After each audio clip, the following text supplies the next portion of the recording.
Écoutez, Sirat Chalak Tête, deuxième Sira sur Elul. Le mois d'Elul, il a un rôle double, puisqu'il a pour but de réparer toutes les choses qui doivent l'être de l'année passée, et il doit à la fois préparer l'année qui arrive pour prendre des bonnes résolutions et qu'on ait une bonne année, une bonne signature, etc.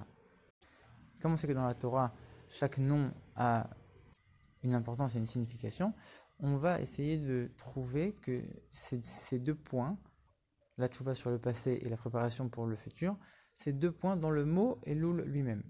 Alors on a l'explication du Tzemar Tzedek et l'explication de Rabbi Levi Yitzhak, le père du Rabbi. Le Tzemar Tzedek, il explique la chose suivante. Le mot Elul, il est décomposé en lo et lo. On a lo avec un aleph qui veut dire non et lo avec un vav qui veut dire à lui. Et le lo avec un aleph qui veut dire non, il représente le niveau de Keter. C'est-à-dire lo, le fait de dire non, ça montre qu'on est séparé.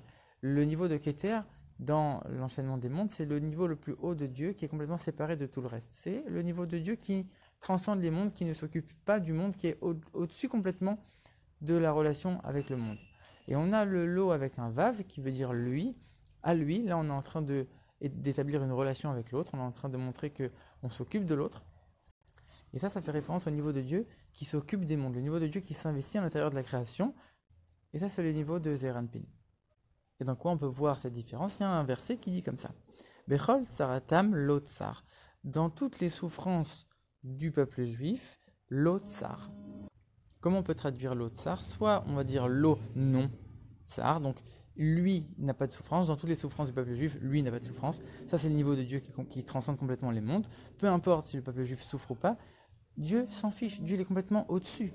Il n'a rien à voir avec le monde. Le peuple juif peut souffrir, lui ne va pas souffrir. Bechol saratam lo tsar avec un aleph, lo avec un aleph. Dans toutes les souffrances du peuple juif, Dieu n'a pas de souffrance. Ou alors on peut traduire avec lo avec un vav. Dans toutes les souffrances du peuple juif, il souffre. Lui, tsar, l'autre tsar, lui, il a de la souffrance. Comme pour dire, ça c'est le niveau de Dieu qui s'investit à l'intérieur des mondes. Et à chaque fois que le peuple juif souffre, Dieu aussi souffre. Donc on a finalement ces deux opposés dans le même mot, selon qu'ils se lisent avec un aleph ou avec un vav. Et ces deux mots lo sont réunis dans le mot Elul. Pourquoi? On voit que dans le mois de Elul, il y a les 13 attributs de miséricorde qui brillent. Ces 13 attributs, ils proviennent du niveau le plus haut, le niveau pour lequel Dieu n'a aucun lien avec le monde. Mais d'un autre côté, on voit qu'ils ont un effet jusque dans notre monde matériel. Donc on a l'union de ces deux choses. On a quelque chose qui est très très haut, mais qui arrive à s'exprimer et à imprégner le monde ici-bas dans le niveau le plus bas. Ça, c'est l'explication du Tzemar Tzedek. On a l'explication du père du Rabbi qui explique selon la Kabbalah. Et le père du Rabbi explique la chose suivante. Le mot Elul, il est composé du mot O, Aleph, Vav, et de deux Lamed.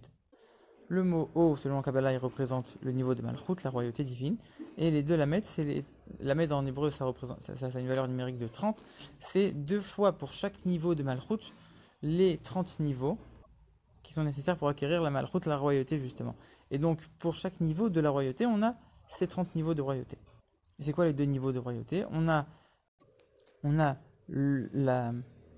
la couronne de royauté, donc c'est encore une fois le niveau de Keter, le fait d'être séparé complètement, et le Vav, donc c'est les deux lettres qui font le mot O, justement, le Aleph et le Vav qui représente Da'at de Malchut, c'est-à-dire le fait de se lier encore au monde. Donc encore une fois, on a la dichotomie, le fait de se séparer des mondes, le fait de se lier au monde. Donc bien sûr, on établit le parallèle entre les deux explications du Tzemar Tzedek et du père du Rabbi. On voit qu'on a toujours dans ce niveau de royauté divine, dans le niveau de la royauté de Dieu, on voit qu'il y a toujours les deux aspects. L'aspect où Dieu est complètement séparé, et donc ça c'est le niveau de Keter, comme on a dit, ça représente le plaisir de la royauté, le fait de vouloir régner, d'avoir un plaisir à régner. Et on a le fait d'être pas du tout séparé, de s'investir dans le monde, s'investir dans le peuple, et de donner des lois, des jugements, etc. Et donc dans le mois de Elul, on a justement ces deux aspects. Le fait de préparer l'année qui vient, c'est-à-dire on va faire Rosh Hashanah, on va couronner le roi, on va couronner Dieu. Quand on couronne Dieu, c'est le niveau de Dieu qui est complètement séparé de tout. Et à la fois, on est en train de réparer l'année qui est passée. Et donc, est-ce qu'on a bien ou pas bien accompli les jugements, les lois de Dieu? Donc du coup, on a le couronnement de Dieu à venir et les ordonnances de Dieu dans l'année qui sont passées, est-ce qu'on les a bien faites ou pas? Et donc on a encore une fois cette dichotomie. qui est justement propre au mois de Elul. Et le fait que ces deux niveaux soient liés dans le même mot, le mot Elul, on voit qu'il y a un lien entre les deux. En vérité, comme on a dit, les 13 attributs de miséricorde pendant le mois d'Elul, ils permettent de pardonner même les fautes les plus graves. Parce que justement, on a dit c'est le niveau le plus haut, le niveau pour lequel Dieu n'a aucun rapport avec le monde. Donc du coup, il n'y a pas de niveau dans les fautes. On peut tout pardonner avec ce niveau-là. D'un autre côté, ce niveau infini de Dieu qui n'a rien à voir avec le monde, on essaye de le faire descendre dans ce monde-là, pour que l'année qui vient, on puisse justement accomplir la Torah et les mitzvot concrètement, comme il le faut. Donc on a le niveau le plus haut et le niveau le plus bas, encore une fois, qui sont complètement liés. Et en faisant ces deux services comme il le faut, réparer le passé et préparer le futur, on est en train de préparer une bonne année, une bonne et douce année dans tous les domaines.